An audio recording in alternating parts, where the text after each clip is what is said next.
ఏ శివాలయంలోనైనా జ్వాలాతోరణం జరుగుతుండగా దాని కింద నుంచి ఎవడు శంకరుడి యొక్క పల్లకీతో వెళ్ళి వచ్చాడో వాడు వాడు చూడడు ప్రాణ నిర్వాణ వేళ ఘోర యమపట్టణ ద్వార తోరణంబు.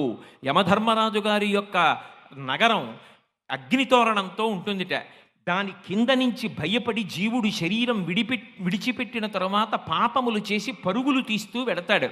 అలా వెళ్ళవలసిన అవసరం లేకుండా కార్తీక పౌర్ణమి నాడు ఎవడు శపథం చేసి స్వార్థంతో కేవలం పాపములు చెయ్యకుండా ఇక పైన 10 మంది గురించి ఆలోచించి సమాజం గురించి ఆలోచించి అందరూ నా అన్నదమ్ములు అక్క చెల్లెళ్ళన్న భావనతో త్రికరణ శుద్ధిగా బ్రతుకుతానని కోరుకుంటాడో అటువంటి వాడి పాపములు తొలగతోసి నేను అండగా ఉండి అక్కడ దూరవలసిన జ్వాలాతోరణానికి బదులుగా ఇక్కడ జ్వాలాతోరణం కింద నేను అండగా ఉండి నిన్ను తీసుకొస్తున్నాను. ఇక నీకు ఆ తోరణ దర్శనం